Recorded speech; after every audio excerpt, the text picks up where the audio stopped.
बिस्मिल्लाहिर्रहमानिर्रहीम। तो दोस्तों आज मैं आपको बताऊंगा कि परचेजिंग स्टॉक की जो एंट्री है वो किस तरीके से कर सकते हैं।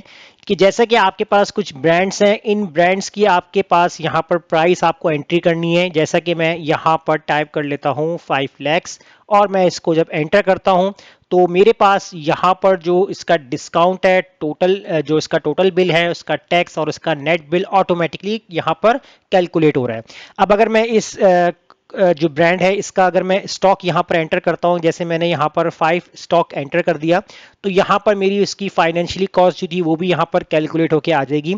इसी तरह जो जो ब्रांड्स होंगे आपके, उनकी स्टॉक, उनकी प्राइजेस अगर आप यहाँ पर एंट्री करते चले जाते हैं तो ऑटोमेटिकली आपकी जो जितनी भी कैलकुलेशन है आपकी शीट की वो यहाँ पर खुद ब खुद जो है वो फिलअप होती जाएगी। अब ये किस तरीके से होगी उसके लिए मैं यहाँ पर जो है वो अपनी नेक्स्ट शीट को ओपन कर लेता हूँ और यहाँ पर जो है वो अपना डाटा स्टार्ट करता हूँ।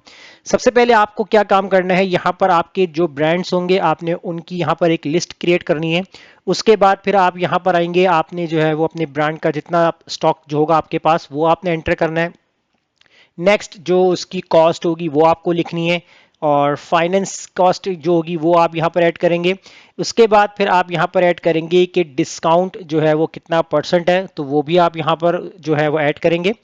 इसके बाद फिर आते हैं यहाँ पर डिस अमाउंट, हम यहाँ पर शॉर्ट फॉर्म लिख लेते हैं, यानी कि डिस्काउंट अमाउंट जो है वो कितनी बन रही है। और फिर हम यहाँ पर ऐड करेंगे टोटल बिल, तो टोटल बिल कितना है वो आएगा। और सेकंड लास्ट वन हम यहाँ पर ऐड करेंगे टैक्स, के कुछ जो है वो आपका टैक्स भी ऐड होगा, 2%, 3% या 4%। और उसके बाद फिर टैक्स के बाद जो आपका नेट अमाउंट होगा, यानी कि नेट बिल की हेडिंग डाल देंगे तो वो आपके पास फाइनल अमाउंट आ जाएगी। तो यहाँ अब मैं कॉलम के साइज को एडजस्ट करता हूं और कुछ ही कॉलम्स पे जो है यहाँ पर मैं डाटा मैनेज करके इनको हाईलाइट करके, और यहाँ पर कोई भी एक फॉर्मेट आप दे सकते हैं अपनी मर्जी से, जो आपको फॉर्मेट, फॉन्ट स्टाइल जो भी रखना है रख सकते हैं। अब ब्रांड्स के अंदर देखें, सबसे पहले मैं यहाँ पर आपको एक एंट्री करके दिखाता हूँ। जैसे कि हमने यहाँ पर टाइप कर लिया है सिविक, ठीक है। एक कोई हम यहाँ पर कार से रिलेटेड बात कर लेते हैं। तो सिविक हमारे पास जो है वो एक ब्रांड्स है, हमने कितने स्टॉक्स हमने जो है वो सिविक के रखे हुए हैं। तो जैसे कि मैं यहाँ पर टाइप करता हूँ 3। अब देखें यहाँ पर जब मैं 3 लिख रहा हूँ तो सिंपल 3 लिखा हुआ आ रहा है, मुझे यहाँ पर स्टॉक पूरा लिखा हुआ चाहिए, यानी कि इस तरीके से 3 लिखूँ, उसके बाद यहाँ पर स्टॉक। तो लेकिन जब मैं यहाँ पर नंबर टाइप करूँ, स्टॉक खुद ब खुद लिखा हुआ है, तो उसके लिए आपको क्या काम करना होगा, तो जितने एरिया पे, जितने सेल्स पे आपको काम करना है उतनी ही रेंज को आपको सेलेक्ट करना है और आपने कंट्रोल 1 प्रेस करना है, जिससे आप फॉर्मेट सेल के अंदर एंटर हो जाएंगे। कस्टम पे जाएंगे, यहाँ पर जर्नल लिखा हुआ है, इस जर्नल को आपने यहाँ से रिमूव करना है और आपने यहाँ पर हैश स्पेस देना है, डबल कोटेशन ओपन करनी है और यहाँ पर आपको टाइप करना है स्टॉक, कोटेशन क्लोज कर देंगे और उसके बाद फिर आप यहाँ पर कर देंगे ओके। तो जैसे ही आप यहाँ पर लिखेंगे 5 या आप लिखेंगे 3 या 4, तो देखें ऑटोमेटिकली क्या होगा, स्टॉक जो है खुद ब खुद लिखा हुआ आ रहा है। अब यहाँ आपने जो है वो इसकी कॉस्ट लिखनी है। तो जैसा कि मैं यहाँ पर टाइप करता हूँ, जैसे फॉर एग्जाम्पल मैंने यहाँ पर 7 लाख जो है उसकी कॉस्ट लिख दी, ठीक है। अब एक्चुअल प्राइस होगी वो आपको खुद ऐड करनी होगी। अब यहाँ पर आपको कैलकुलेट करना है जो कि फाइनेंशियली जो आपका स्टेटस होगा, कि उसके स्टॉक्स, यानी कि पर ब्रांड आपकी 7 लाख है तो 3 स्टॉक के अकॉर्डिंग कितनी हो जाएगी, तो उसके लिए आप इक्वल लगाएं, जो आपका स्टॉक होगा इसको मल्टीप्लाई करवा देंगे कॉस्ट से, एंटर कर देंगे, तो ये आपके अमाउंट आ जाएगी 21 लैक्स, तो ये आपकी फाइनेंस कॉस्ट आ जाएगी। अब यहाँ नेक्स्ट जो है वो डिस्काउंट है। अब डिस्काउंट जो होगा वो डिफरेंट होगा हर ब्रांड के हिसाब से। जैसे कि मैं यहाँ पर डिस्काउंट दे देता हूँ 8%, तो 8% हम यहाँ पर डिस्काउंट दे रहे हैं। तो हर ब्रांड का होगा, किसी में 5 होगा, किसी में 10, किसी में 15, तो वो डिफरेंट होगा। अब डिस्काउंट अमाउंट कितनी बन रही है ये आपको कैलकुलेट करनी है, आपने यहाँ पर इक्वल लगाना है। इक्वल लगाने के बाद जो ये टोटल कॉस्ट की बता रहा हूँ आपको मैं, ये सिर्फ आपकी एंट्री का एंटर कर देंगे तो आपके पास जो है वो डिस्काउंट अमाउंट आ जाएगी, 1,68,000 का डिस्काउंट है। टोटल बिल अब ये आपको कैलकुलेट करना है, इक्वल लगाएंगे। इक्वल लगाने के बाद आपने यहाँ पर जो आपकी कॉस्ट होगी इनिशियल, इसको आपने जो है वो करता हूँ कि जब हम यहाँ पर अपना जिससे करवा रहा हूँ, क्योंकि अगर आपने डिस्काउंट जैसे ब्रांड के हिसाब से अगर हम डिस्काउंट निकालते हैं तो फिर हम यहाँ पर टोटल आएगा।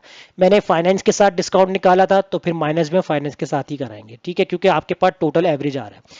तो इसको हम वापस से जो है वो करेक्ट कर लेते हैं। तो यहाँ पर जो आपकी फाइनेंस अमाउंट के साथ और एंटर कर देंगे तो ये आपका जो है वो टोटल बिल कैलकुलेट हो गया। एक्स फिक्स कर दूंगा, चाहे इसको आप ड्रैग कर दें। और यहाँ पर फिर आप कुछ एंट्री करने के लिए आप सिंपली यहाँ पर प्लस माइनस कर सकते हैं। बट अगर कोई कंडीशन ऐसी आती है कि आपको यहाँ पर इफ का फॉर्मूला यानी कंडीशन बना के यूज करना है, तो वो भी आप कर सकते हैं। कैसे करेंगे, जैसा कि आप यहाँ पर टोटल बिल को सिलेक्ट करते हैं और इक्वल लगाते हैं और टैक्स वाले सेल को सिलेक्ट करते हैं, एक कंडीशन हम बनाते हैं कॉमा। तो यहां पर हमने कहा कि अगर आपके ये दोनों सेल बराबर होते हैं, तो ये दोनों सेल तो बराबर हो ही नहीं सकते क्योंकि एक में आपका टेक्स्ट है और एक में आपका टोटल बिल है। तो ये कंडीशन बनाने के लिए और मैं आपको समझाने के लिए बता रहा हूं। तो अगर आपने पास कंडीशन बनाई कि अगर ये दोनों सेल बराबर होते हैं तो आपके पास क्या प्रिंट हो जाए, आपने जीरो बना दिया यानी ट्रू वैल्यू। तो अब यहां पर आपको फॉल्स कंडीशन लगानी है। तो आपने फॉल्स के लिए आपको क्या काम करना है, जो आपका टोटल बिल होगा इसको हम मल्टीप्लाई करेंगे। अब 3% जो है 3% आपका टैक्स कितना आ रहा है, तो वो आपको यहाँ पर कैलकुलेट करना है।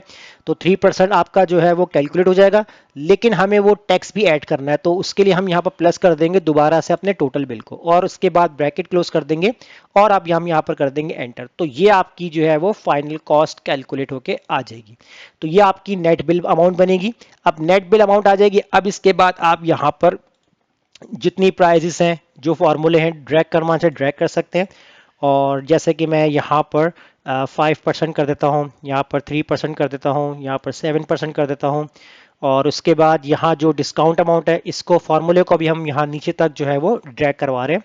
और 3% है तो सेम रखेंगे, यहाँ पर हम इस फॉर्मूले को भी ड्रैग करते हैं। अब जैसे ही हम यहाँ पर जो है वो अपनी नेक्स्ट जो ब्रांड है, अगर हम यहाँ पर उसका नेम लिखते हैं, तो मैं यहाँ पर जो है वो नेम लिख लेता हूँ कल्टस, कल्टस लिख लूंगा।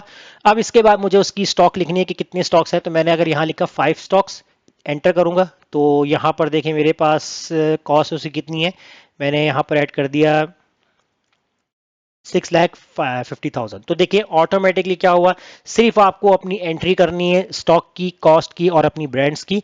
तो financial cost, discount, discount amount, total tax वगैरह और नेट बिल जो है वो यहाँ पर आपको ऑटोमेटिकली कैलकुलेट करके देगा। चलिए एक और एंट्री हम यहाँ पर कर लेते हैं। जैसे कि हम यहाँ पर करते हैं ऑल्टो और इसके हम रखते हैं 9 स्टॉक और प्राइस जो होगा वो हम यहाँ पर रख देते हैं 5,50,000। तो देखें ऑटोमेटिकली क्या हुआ है कि यहाँ पर पूरी एंट्री हमें कैलकुलेट करने की जरूरत नहीं पड़ रही है, सिर्फ हमें अपनी 3 एंट्रियां करनी पड़ रही हैं और उसके बाद वो है सब कैलकुलेशन हमें ऑटोमेटिकली करके दे रहा है। तो इस तरीके से आप एक परचेजिंग जो एंट्री होती है वो आप अपना उसका पूरा एक डाटा शीट बना सकते हैं एक्सेल के अंदर, जैसे मैंने आपको आज की क्लास में बताया।